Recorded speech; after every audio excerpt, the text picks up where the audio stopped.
If you guys liked my last episode on getting to Georgia, you're going to love this. I'm going to talk about what actually happened when I was in Georgia for the most part. I'm going to talk about things that I loved in Georgia, things that are interesting about Georgia, and why you should visit the state of Georgia. There's a place in town where the freaks all gather round. Something you want to be aware of in Georgia is that the uh, the customs are a little bit different because when you're in Georgia, it's the real South, and Florida isn't really the South. So men are sir, women are ma'am. People hold the door for each other all the time. It's a very mind your p's and q's kind of society. But you'll notice that they also do that for you. If your hands are full, someone's more than likely going to open the door for you, or if you're on your way but they're there first, they may hold the door open for you. They teach their kids to hold the door open for you. They're very courteous people in Georgia. And I'm talking about outside of Atlanta because that's where I was. I don't know what Atlanta is like. But that's generally what I noticed about the people in Georgia. So, a few tips about Airbnb is that you should absolutely book monthly because you'll get a sweet discount when you do.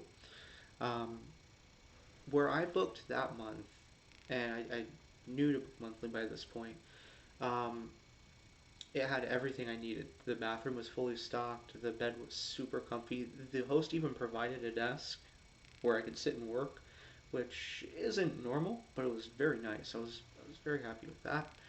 Um, Another thing you want to do is talk to your host through Airbnb. Sometimes you'll just get really good conversation, like I did today. I had, well, not today, last evening. I spoke with my host, really nice lady.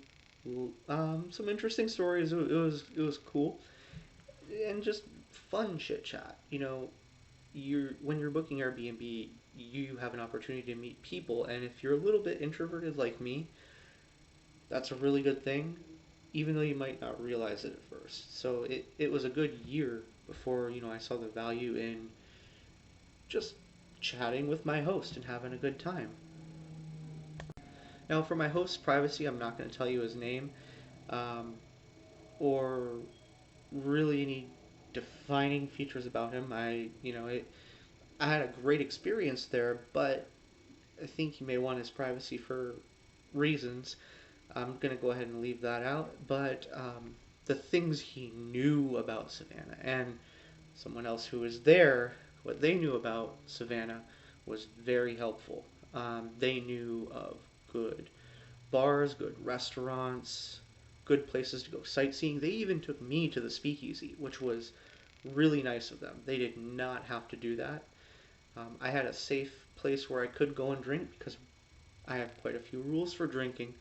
One of my rules is I don't work the next day and I have a safe ride home. They provided both of that. I mean, I wasn't working the next day, but they gave me a ride home and I had supervision that I could trust. So, Georgia hosts, if you're watching, I really appreciate you guys. Thank you. Another thing I noticed in Georgia, and I hear people talk about Europe all the time, how there are churches in several places, and Georgia has churches all over the place. I mean, almost as plentiful as the trees. There are churches in Georgia. Outside of Atlanta, again, I don't know what Atlanta is like, but there are so many churches in Georgia, and you will see a lot of them, and you will see signs nailed to trees that say church on it. If you want to go and see churches, they have them in Georgia, and there's a lot of them. I mean, a lot. Now, these churches aren't going to be like perhaps the ones you might see in Europe. I haven't been to Europe yet. Heard the churches are really beautiful there. And the churches in Georgia are quaint. That is, they're not extravagant. They're very small towny looking most of the time. Now, I'm sure they do have big churches there too, or mega churches maybe, but I never saw any.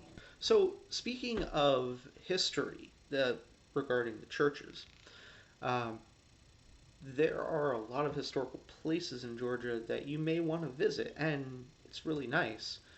Um, Now, me personally, I did see a few of them, and you don't have to look that far to find them either. If you find yourself in Savannah, the roads are still, well, a lot of the roads are still cobblestone roads. So if you go there and you'll see like roads, you can drive on them. You might not want to with your car because there's still those stone roads. It's going to be a bumpy ride. Um, but there are several roads still paved with that in the historical district in Savannah.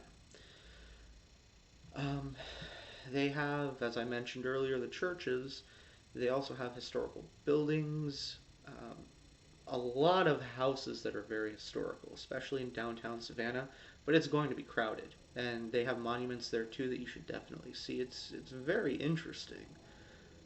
If you're into history, definitely stop in Savannah.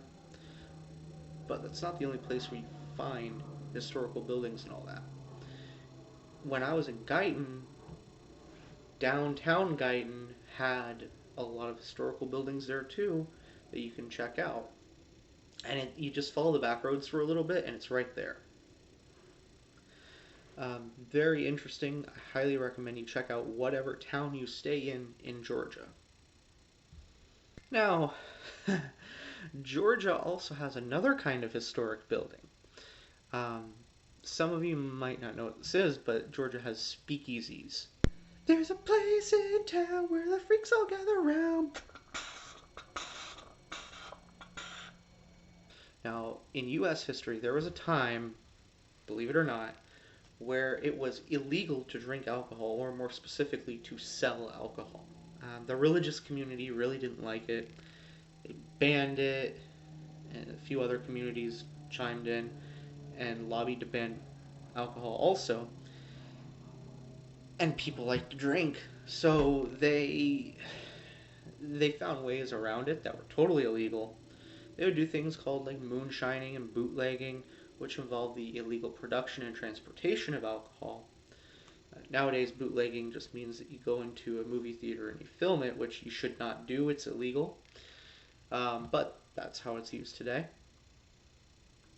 But what you needed to go somewhere with this alcohol. If you're going to illegally make it and illegally transport it, how are you going to sell it to people? Well, they had underground or hidden buildings or parts of buildings where you would knock on the door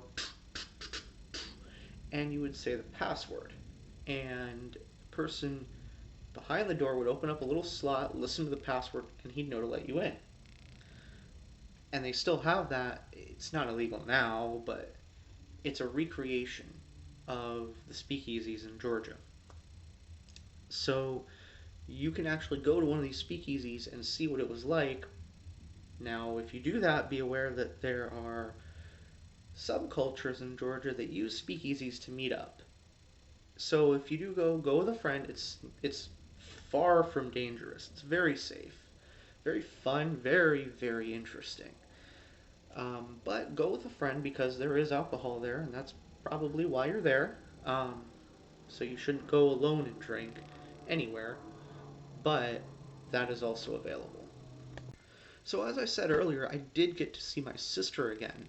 I got to see my sister on my way out of Georgia, sort of. Took a bit of a detour and we met up halfway. My sister lived on the other side of the state. So we met in the middle and we had lunch. Um, we had wings, we caught up. It was good seeing her again, just a good family moment.